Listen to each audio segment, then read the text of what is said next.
What's going on, guys? It's role model of the IWC here today with your WarGames 2020 review. Now, sorry for the little bit late upload. I know I'm about an hour or so late here filming this, so you've probably seen it about an hour and a half late. But I had to do some homework because it is gonna be finals week starting tomorrow. For me, I only have one final. I believe it's on Tuesday. But you gotta finish some stuff up for all my classes and whatnot. So I had to get some of that done before filming, so it's whatever. But let's get right into it. We started off WarGames here with Team Candice versus Team Chatzy. It was Candice LeRae, Dakota Kai, Raquel Gonzalez, and Toni Storm facing off against Shotzi Blackheart, Ember Moon, Rhea Ripley, and Io Shirai. Woo! This match was phenomenal. Absolutely phenomenal. We had Io Shirai at one point jump off the top of the cage with a trash can on her. That looked painful. That was props to Io for doing that. That was amazing. We had Io at the end. She went through a ladder. Raquel Gonzalez hit a powerbomb through the ladder, and Raquel Gonzalez actually pinned Io. Yes, I didn't make a mistake in that statement. Raquel Gonzalez pinned Io, not Toni Storm, not Candice. Raquel Gonzalez. I guess she's getting a title shot soon. I honestly didn't see that one coming. I honestly did not see that coming at all. But the match was really good. It lasted like 35, 40 minutes, somewhere around there. But really good match from these women. They put on a hell of a show to open off WarGames. So props to all of them. Really good match. Let's move on to Tommaso Ciampa versus Timothy Thatcher.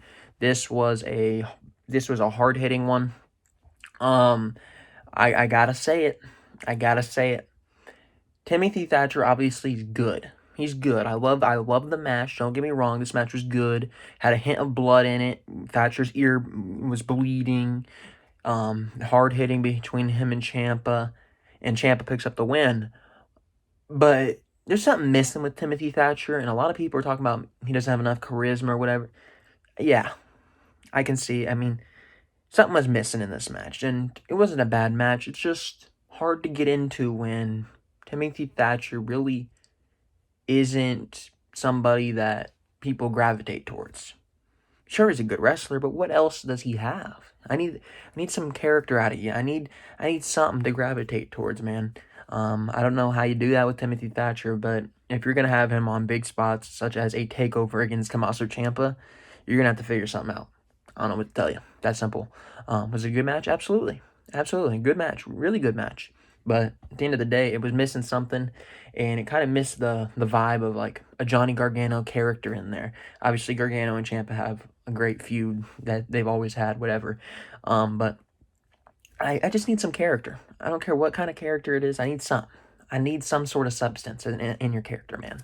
You gotta figure that out. You gotta figure out what to do for him, man. You gotta figure out what to do. Then we got Dexter Loomis against Cameron Grimes in a strap match. Dexter Loomis ends up picking the win here with submission. This match, I thought Cameron Grimes had a chance at winning this match. I think I actually predicted him on my predictions, but at the last moment, I said, you know what, I think I'm taking Loomis. Just seeing him come out, I was like, there's no way this guy loses, right? The strap match, it benefits him. He should have all the advantages. Then we saw at the beginning, Cameron Grimes, he was trying to toy around, use mind games, not use the rope or the strap, trying to get out of it. Whatever. It eventually played to his demise. Dexter Loomis ended up picking up the victory over Cameron Grimes via submission. That was probably the worst match on the card. I'm not a big fan of strap matches. It was okay, but I'm not a big fan of strap matches, so, I mean, I'm not going to judge it too hard just because that's not even my style of match to be judging, because I just don't like the damn match. That simple. Next, we had Damian Priest versus Leon Ruff, the North American champion, versus Johnny Gargano in a triple threat match. Now, this triple threat match was absolutely spectacular outside of one part, which I will get to in a moment. But Leon Ruff here, you wanted to see this guy win if you're somebody that loves the baby faces, especially him coming out, and then obviously Damian Priest showing a little bit remorse. He showed like, I don't really want to attack you. You need to go to the back. I don't want to fight you. I want to fight Johnny. I don't want to hit you. And then Leon Ruff, being stubborn, keeps attacking Damian Priest. He's like, no, I'm fighting. Keeps punching, keeps slapping, can't do anything to Damian Priest. Eventually, Damian Priest throws Leon Ruff into the barricade. They take Leon Ruff to the back. Everybody's sitting there, oh, he's done for the night. I was like, this is typical. He's going to come back out and win the damn thing. He did come back out, but he did not win the thing. Johnny Gargano actually did pick up the win here, and he is once again the North American Championship. Now, for the third time, Johnny Gargano is your champion. I liked Leon Ruff coming into this. I really like the babyface vibe that Leon Ruff gives off. I think he'd be a star. I honestly think he can be a star. A lot of people necessarily weren't a big fan of his rise to the North American Championship just because it was out of nowhere. There was no real story, so a lot of people have a negative view on him already, but he's a good wrestler. I like the character. It's just it needed a little bit more build. I mean, I didn't figure that Leon Ruff would win here, but he gives off the vibe where you want to see the guy succeed. So hopefully he can get back eventually. But for right now, back of the line. Really solid match though. If you're one of those three guys. Then we got into the main event. We got into WarGames, the men's WarGames match. We got Team McAfee, Pat McAfee, Pete Dunne, Danny Burch, and Oney Lorcan going up against the Undisputed Era, Adam Cole, Kyle O'Reilly, Bobby Fish, and Roderick Strong. This match was crazy. It went about 45, 50 minutes. This thing was crazy, man. We had a lot of spots where I thought maybe the McAfee team was going to win. McAfee, he took some big bumps. He took a Panama City Sunrise. He took a super kick. He went through tables. You got to give the man his props. He's not a wrestler. He's coming in and he's making some big spots in a match like WarGames. It's pretty dangerous in itself.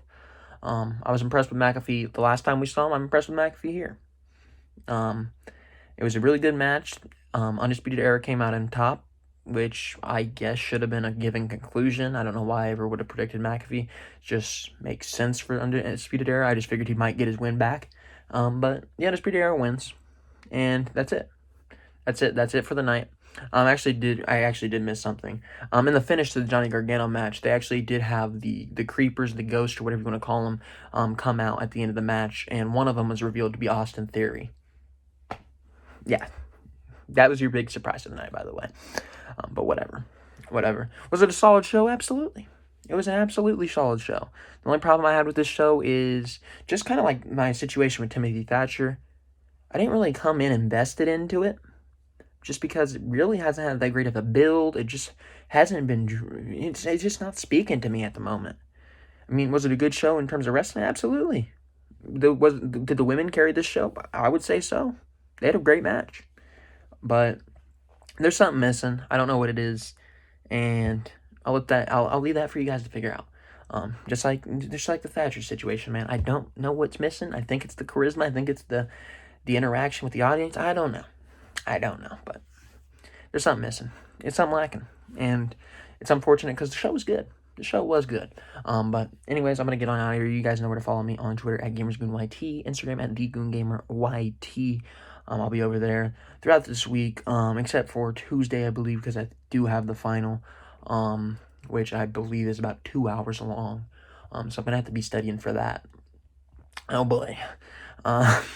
But yeah, I mean, I'm not gonna be doing a Raw review. I might get around to a what's it called?